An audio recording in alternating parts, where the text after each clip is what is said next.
As you can see here, I'm preparing another little 8 by 8 inch canvas board, and I'm putting a little bit of texture on here. This is just into the white paint, so that you can see you don't have to have texture paste, you can actually build it into your paint. And this is a really fun thing to do. This is the inside of a toilet roll. The cardboard tube makes an excellent stamp, and you can see here it's made some really good circles. Some are full circles, some are slightly missed, and that's fine. And I'm just going to add in a few little bits of extra shape. This is going to give us some lovely texture to work with when we start to put our inks and our paints on the canvas board.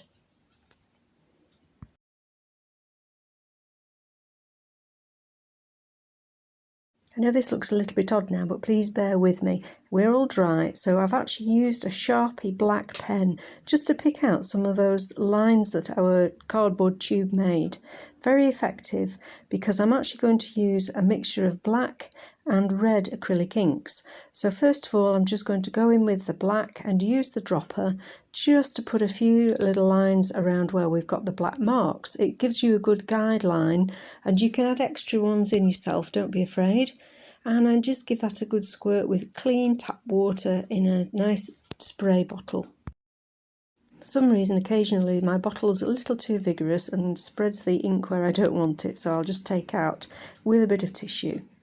And I can start to add a little bit more water, tipping the board so that it runs. And then we're going to add in the red while it's wet, so that it'll start to run into different places and give us some really interesting effects, especially where it catches the texture that we've put on.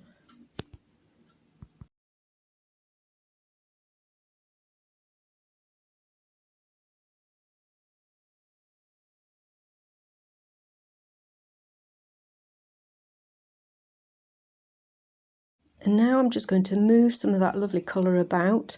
It will sit into some of the areas where the texture is. As you can see, it will go into the dips and the sort of valleys that we've created.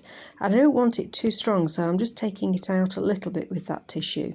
And again, just going in with the brush now just to soften those edges. You can make whatever shapes you like out of these, really, and just sticking to the sort of circular shape that we've started with. And I'm just spreading a little bit more of the titanium white paint, mixing it in, so what we're getting is a sort of pinky grey in some places. Really interesting colours and textures coming out. That black ink is still wet, so I'm able to pull that down and blending it and pulling it into different directions. Remember, we want different planes as well as shapes. We can have some vertical lines, some horizontal lines. That works then as a great contrast to the circles that we've got going on there. So really, just whatever you feel you would like to pull out, you can play with the brush and start to move the ink and the paint together.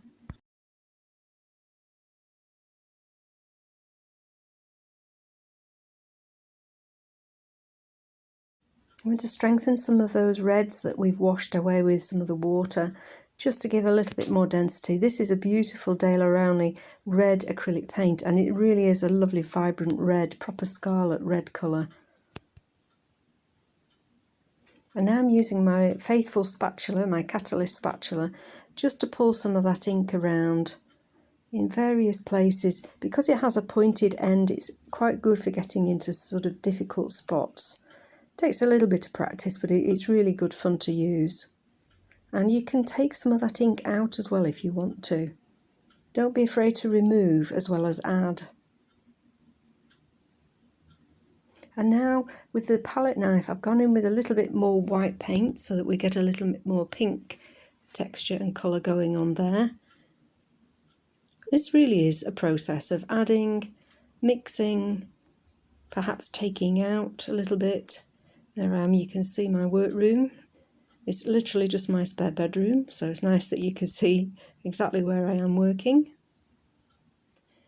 And so I just added a little bit more with a smaller palette knife, just scraping across that texture with the white.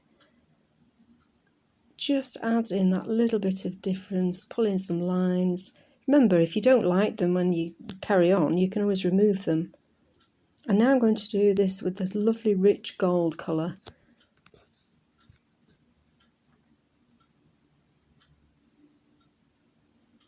I have an ink there waiting to be used, but I wanted a little bit of firmer paint for this part, so that's why I'm using the paint with the knife. And again, I'm just going to go in and add some lines, some horizontals and some verticals, just to break up the space that we've got.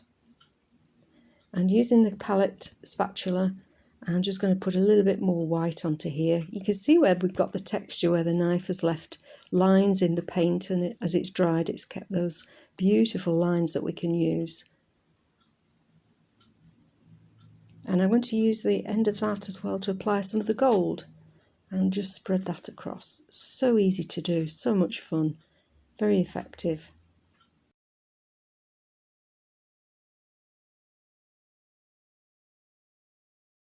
Don't be too alarmed if you find that you've got some of the paint in a sort of more solid shape than you'd like. Just dampen your paintbrush, go in, and while it's still wet, you'll still be able to move it and thin it out. And you will find that the gold spreads really beautifully and sort of creates a sheen or a shimmer. Okay, you're not imagining things. I have actually turned the canvas upside down. I'm using the black ink along the very edge of the small palette knife. I'm just showing you how I just rub it along the side where the ink is, because I want to apply some black lines where I want it to break up the shapes and add a little bit of intensity and a little bit of detail here. It doesn't take very much ink to make these lines, so if you find that you're putting too much on, just wipe it off with a tissue and just try it just very gently. You can always add more. However, I will show you how you can also take some out as well. So this is making just different lines, different marks. It's framing some of the round shapes and giving them a little bit of context and interest. And I'm just spreading it across a little bit. I picked up some of the black ink and I'm actually just brushing it across that texture. I hope you can see that, but it just picks up on the highlighted areas. The bits that are raised will keep the paint, the ink, and the flat areas won't. It just adds some really interesting texture. And here I am using the flat of the palette knife on the pipette as well. And again, I'm going to go in with a little bit more black paint, black ink over the top of these textured areas. You might be able to see it picking up a little bit better at this point. And now I'm actually going back in with the paint. This is one of the Robertson's paints. I will put the details in the description. And again, I'm using the small palette knife, just picking up a little of the paint and rubbing it along on some of these raised areas that the knife has created. This is more of a sort of brassy gold, so it gives a little bit of depth compared to the other one.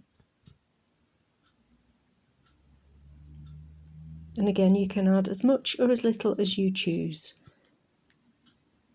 I've made a little bit of a mistake there. I don't like that smudge that I've created, so I've just wet my finger, rubbed it onto that paint and just gone in with a tissue just to take that out. It's so easy to remove acrylic when it's damp.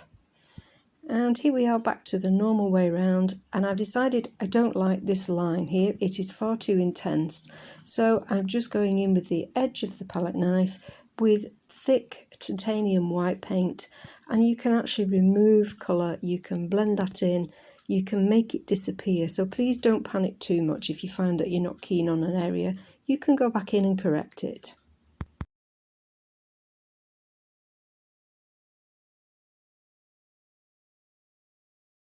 And now I've picked up a little bit of the gold ink and I'm going in with the fine liner just to give a little bit of highlight around some of the lines that we've got. I don't want them to disappear completely. I want a little bit of shine in there. And the shine of the gold next to the black works an absolute treat. And even over the top of the red, it gives it a really lovely density. Now I'm actually going in with some red ink on a paintbrush and I'm just spattering this. There are some areas that I'd like a little bit more red, but I don't want to go in and add another shape. So this is a great way to add that little bit of colour, move it around. Feels like you're playing drums, which is even more fun. Oh, and then you do that. Okay, not a problem. It's wet, so we can just take that out with a bit of tissue while it's damp. And I've done the same here with the gold. And now I'm going in underneath these shapes with a little bit more black ink. I want to intensify that. It's very easy to drop the ink in, just with a soft brush, a round brush, and then just wet the brush and just move that ink around. Obviously, the further away it gets from the source, the thinner it will become. And you can add more water to your brush and take it out that way. And really just soften it down. I just want a bit more shadow there. And there's a couple of others I'm going to do that too as well, just to add that little bit of intensity. And now using the black ink with the fine liner under some of them, again it just brings the shape back. You can now see that bottom edge of that circle, and I think that this is pretty much done. I don't think I'm going to add an awful lot more, maybe a little bit of black paint, but other than that I'm pretty happy with that. So here we are with our artwork in its frame. I'm really happy with the shapes and the colours that we've got in this. I hope you will have enjoyed this and will have a go, and I look forward to seeing you for another project next time. So keep painting, have some fun, and I will see you soon. Bye for now.